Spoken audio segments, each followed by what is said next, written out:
ನಾಡಿನ ವಿವಿಧ ಸಂಸ್ಕೃತಿಗಳನ್ನು ಪರಿಚಯಿಸಲು ಶಾಲೆಗಳಲ್ಲಿ ರಂಗೋತ್ಸವ ಕಾರ್ಯಕ್ರಮದ ಅನುಷ್ಠಾನಕ್ಕೆ ಸರ್ಕಾರ ಮುಂದಾಗಿದೆ. ಈ ಪಟ್ಟಿಯಲ್ಲಿ ಕರಾವಳಿಯ ದೈವಾರಾಧನೆ ಸೇರಿಸಿರುವುದು ಈಗ ವಿವಾದಕ್ಕೆ ಕಾರಣವಾಗಿದೆ.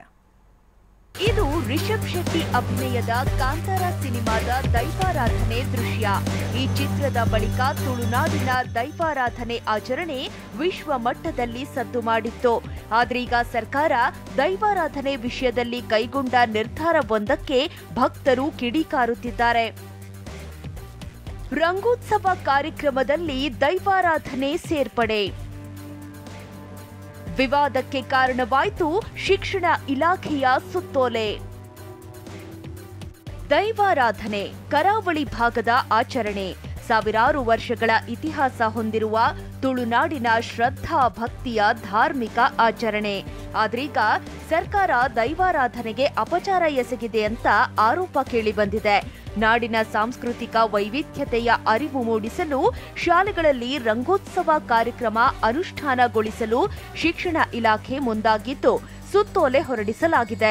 ಈ ಸುತ್ತೋಲೆಯಲ್ಲಿ ಕಂಸಾಳೆ, ವೀರಗಾಸೆ, ಬೊಂಬೆಯಾಟ ಜೊತೆ ದೈವಾರಾಧನೆ ಸೇರ್ಪಡೆ ಮಾಡಿರೋದು ಆಕ್ರೋಶಕ್ಕೆ ಕಾರಣವಾಗಿದೆ.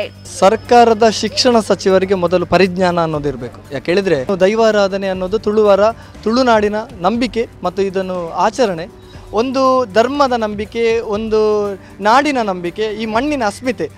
ಇದನ್ನು ನೀವು ವೇದಿಕೆಗಳಲ್ಲಿ ಛದ್ಮವೇಷದ ರೀತಿಯಲ್ಲಿ ಅಪಹಾಸ್ಯ ಮಾಡಿಕೊಂಡು ಮಾಡುವಂಥದ್ದು ತಪ್ಪು. ದೈವಾರಾಧನೆ ರಂಗೋತ್ಸವದ ಸಾಂಸ್ಕೃತಿಕ ಕಾರ್ಯಕ್ರಮದಲ್ಲಿ ಪ್ರದರ್ಶನ ಆಗುವ ಕಲೆಯಲ್ಲ. ಇದರಿಂದ ಸಮಸ್ತ ತುಳುನಾಡಿನ ದೈವ ಭಕ್ತರ ನಂಬಿಕೆಗೆ ಧಕ್ಕೆಯಾಗಿದೆ. ಸುತ್ತೋಲೆ ವಾಪಸ್ ಪಡೆಯುವಂತೆ ಒತ್ತಾಯಿಸಿದ್ದಾರೆ. ಹಿಂಪಡೆಯದಿದ್ದರೆ ಹೋರಾಟ ತೀವ್ರಗೊಳಿಸುವ ಎಚ್ಚರಿಕೆ ನೀಡಿದ್ದಾರೆ. ಸಾಮಾಜಿಕ ಜಾಲತಾಣಗಳಲ್ಲೂ ಶಿಕ್ಷಣ ಸಚಿವರ ವಿರುದ್ಧ ಆಕ್ರೋಶ ವ್ಯಕ್ತಪಡಿಸಿದ್ದಾರೆ. ಮನೋರಂಜನೆಗಳ ಸಾಲಿನಲ್ಲಿ ಭೂತಾರಾಧನೆಯನ್ನು ಸೇರಿಸಿ ರಾಜ್ಯದ ಕಾಂಗ್ರೆಸ್ ಸರ್ಕಾರ ಕೊಟ್ಟಂಥ ಆದೇಶ ಬಹಳ ಮನಸ್ಸಿಗೆ ನೋವಾಗುವಂಥ ಆದೇಶ. ಇನ್ನು ಈ ಬಗ್ಗೆ ಪ್ರತಿಕ್ರಿಯೆ ನೀಡಿರುವ ಶಿಕ್ಷಣ ಸಚಿವ ಮಧು ಬಂಗಾರಪ್ಪ, ಈ ಬಗ್ಗೆ ನನಗೆ ಮಾಹಿತಿ ಇಲ್ಲ, ತಿಳಿದು ಮಾತನಾಡ್ತೇನೆ ಅಂತ ಹೇಳಿದ್ದಾರೆ. SSK ಇಂದ ಈ ಕಲೆಗೆ ಮಾಡಿ ಅಂತ ಹೇಳಿದ್ದಾರೆ. ಅದರೊಳಗೆ ಯಾವುದೋ ಒಂದು ಈ ಪರ್ಟಿಕ್ಯುಲರ್ ಇಶ್ಯೂ ಅಂತೇಳಿ ಏನೋ ಮಾಡಿರ್ಬೇಕನ್ನೋ ಗೊತ್ತಿಲ್ಲ, ನನ್ನ ಗಮನಕ್ಕೆ ಬಂದಿಲ್ಲ. Let me check on that. ಮಕ್ಕಳ ಕಲಿಕೆಗೆ ಅವ್ರ ಭವಿಷ್ಯಕ್ಕೆ ಉಪಯೋಗ ಆಗ್ತಕ್ಕಂಥದ್ದು ಮಾತ್ರ ನಾವು ತಗೋತೀವಿ. ಅದಕ್ಕೆ ಈ ಚರ್ಚೆ ಮಾಡೋಕ್ಕೆ ಹೋಗಲ್ಲ, ನನಗೆ ಮಾಹಿತಿ ಅದ್ರ ಬಗ್ಗೆ ಇಲ್ಲ. ಏನೇ ಹೇಳಿ, ಸರ್ಕಾರದ ನಿರ್ಧಾರ ದೈವಾರಾಧಕರನ್ನ ಕೆರಳಿಸಿದೆ. ಇದೀಗ ಶಿಕ್ಷಣ ಇಲಾಖೆ ಯಾವ ಹೆಜ್ಜೆ ಇಡುತ್ತೆ ನೋಡಬೇಕು. ಅಶೋಕ್, TV9 ಮಂಗಳೂರು.